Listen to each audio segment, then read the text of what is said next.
Today I want to share what tools you need to safely and effectively use prescribed fire on your property to improve habitat and hunting conditions. This is really important for so many landowners because there's not that many prescribed fire contractors, and they typically only travel a long distance to burn if there's a lot of acres. The weather is highly unpredictable these days. Maybe it always has been. And I understand contractors not wanting to travel, a state or two away to burn 5 acres, and their guys end up sitting in a hotel room for 3 days because the weather forecast was not accurate. Fire seems extremely scary, but done appropriately, prescribed fire, there's prescription, it's not willy-nilly, is a very safe and effective tool that many landowners not only can use, but need to use to improve the habitat on their property. In addition to improving habitat, removing excess fuel is a huge safety factor for not only your property, but your neighbor's property as well. I want to start by saying that prescribed fire should only be used when there's a specific mission. And that mission may be as simple as removing fuel, or it may be removing leaf litter in areas where there's enough sun reaching the ground so native grasses and forbs can grow.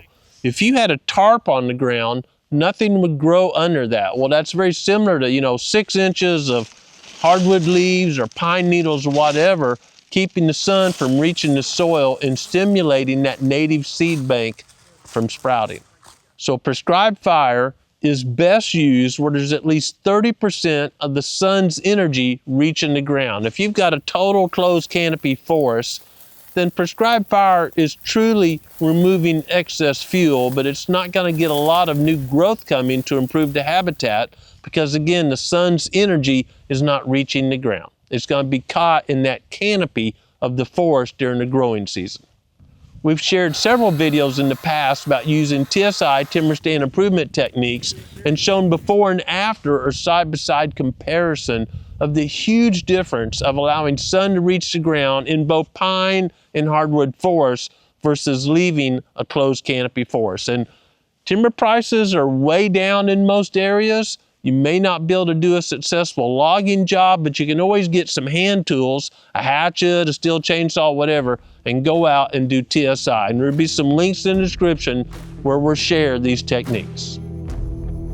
So with all that said, let's talk about the tools you need to safely and effectively implement prescribed fire on your property. And the first is a plan. You want to have a plan that says we're going to burn this area, X amount of acres, and these are our fire breaks. We're going to burn from the creek to this road. We're going to make a break here. Whatever that is, they're always site specific. Fire, like I'm talking now, is general guidelines, and then it comes to the context of your property and your goals and objectives. A fire break is something where there is no fuel. It's truly a break. Fire doesn't go anywhere where there's not fuel. So a fire break is removing all fuel. I like to use natural breaks where I can. A creek that isn't dry and leaf dams all the way across there. I don't like the extreme cases of using a dozer to make a fire break. A lot of areas or states even promote that. But it's a big old scar on the land, and if there's any topography, just pushing everything out of the way almost always turns into an erosion ditch. It can be quick and certainly make an effective fire break, getting down to the bare soil, but a backpack blower going through blowing leaves and duff out of the way can be just as effective and doesn't leave near the scar on the land, and is often less expensive to establish fire breaks with a little sweat equity and a backpack blower and some rakes than it is bringing a dozer in. Here at the Proving Grounds, we either use existing fire breaks like an interior road, or we make a fire break and we use hand tools. I've been using backpack blowers for years, hand rakes, heavy-duty brush saws or weed eaters. You may come through an area with really tall native grass or a bunch of thick saplings that you really can't get all the leaves out between unless you cut those saplings down. Green saplings aren't really fuel per se. It's not like the fire wants to jump there and burn, but you need to get them out of the way for a couple of reasons so you can get all the duff off the ground, because remember, a break is down to bare soil and so you can walk easily. You're gonna be walking this brake a lot, and when you're walking the brake, you don't wanna be tripping and stumbling. So Stihl has some great tools, backpack blowers, and I like to have a couple of chainsaws on the fire because there's often snags where I'm trying to make a line, or later on when we go to burning, if a snag catches on fire, I need to get it on ground. And I like two saws. I like the Stihl battery-powered saw because that baby starts instantly. If I've got to get a tree down quick, there's no messing around. Then I like a pretty hefty saw, maybe 16 or 20-inch bar on there. If I've got a great big snag that's fallen over and I need to make my fire break right there, I can make that baby disappear in quick order with the horsepower behind that saw.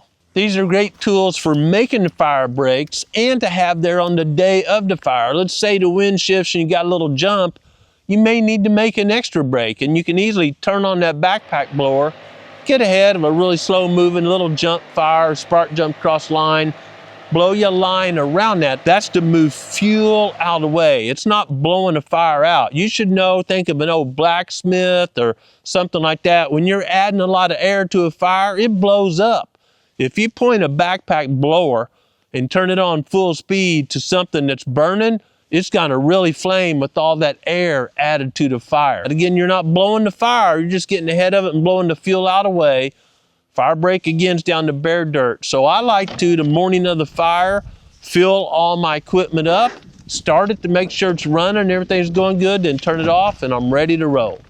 I use it during the fire. Again, if I see a big snag in the unit where I'm burning, it's not right on the line, and I don't want it to catch on fire, I'll blow a break around it. And I think this is an often overlooked step. You're burning 5 acres, 20 acres, whatever it is, take some time to go through that unit, know it well, know the lay of the land. If there's a really heavy fuel load in there that you do not want to nurse for hours, blow a break, rake a break around it so that area doesn't burn.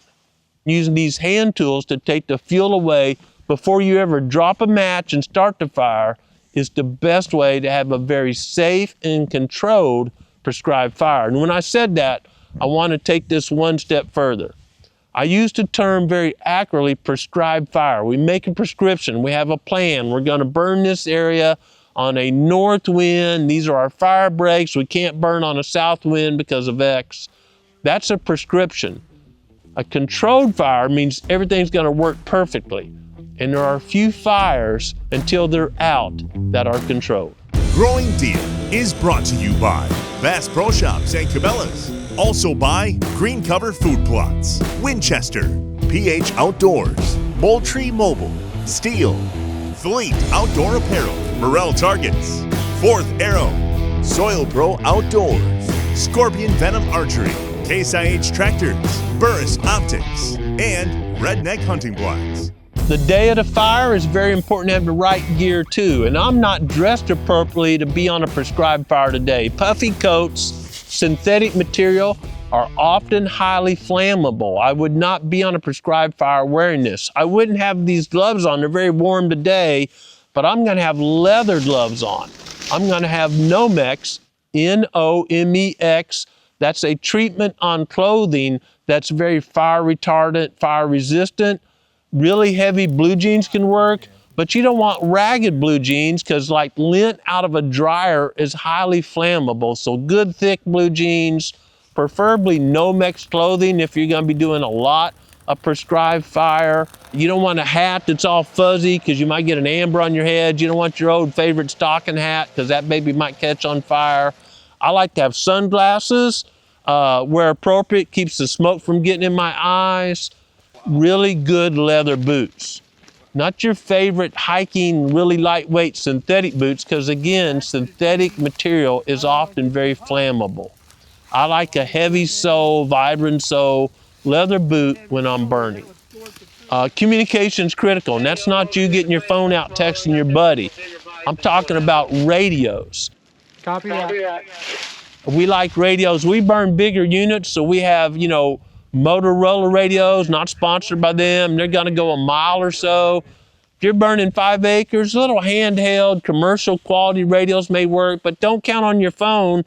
If someone's got a fire out and they're really hustling, they're raking, they're trying to get a jump out, They don't have time to reach for their phone and text you and remember the number and all that. So radios are much superior for communication on a fire than cell phones or even hollering. Here's some steps we use. We have a plan. We build our fire line. We take time. Sometimes it's days to build a fire line, and that makes a prescribed fire really easy. We've cut down any dead snags close to the edge of the line so they can't fall across the line and start a fire where we don't mean to burn. That's what makes prescribed fire safe, fun, and easy. What makes it really challenging is when it jumps, and usually a jump is almost always due to lack of preparation. And then the day of the fire, we light lots of legs and eyes. We're constantly circling the burn unit, not looking at the fire as much as we're looking outside the burn area to make sure it hadn't jumped somewhere. And it could be as simple as the wind shifting or a critter catching on fire, a rat or something, running across the line. It does happen. Don't laugh, it happens. And starting a fire somewhere else. So a lot of people just constantly looking, walking, and it's easy to be looking into the fire, watching that burn. It's almost mesmerizing. It's more important to be looking the other way to make sure the fire hasn't jumped the line. We got all this ready. We got the right clothes. We got our buddies to help us, or a crew, whatever it is. We need to ignite the fire. I see folks all the time out there with the little butane, propane bottles trying to light fire, or 300 matches in their pocket. That can work on a small fire, but if you're gonna be doing fire, spend the money. They're about $100, $150, something like that, to get a drip torch. A drip torch is what all professional fire people use, period. Sometimes there's fire co-ops in an area that can loan these to you to help you do habitat improvement. And a drip torch is a container to usually hold a gallon or a gallon and a quarter of mixed diesel and gas.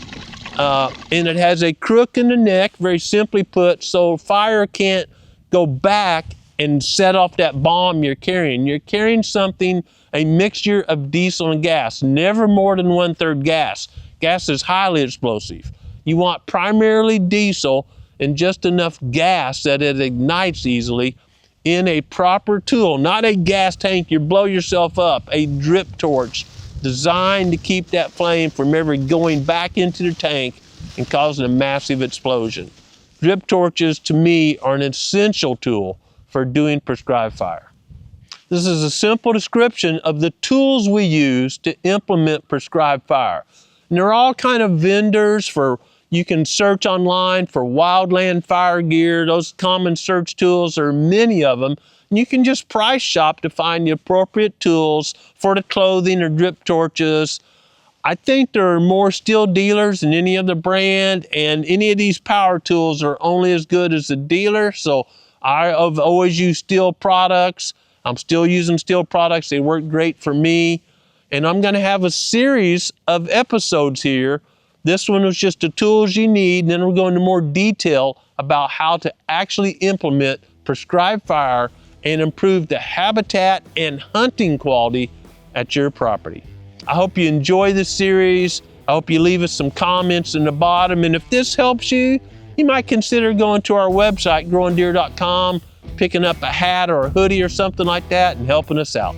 Fire is a very natural part of the ecosystem. It's been studied for eons, literally written about, talked about, all kind of records about it. But something that stood the test of time even longer than those records is, of course, God's Word. It's the most written, most popular book ever, the Bible. I don't even count it anymore. And that's what you need to dive into every day and seek God's Word and His will for your life and apply it daily. Thanks for watching Growing Deer.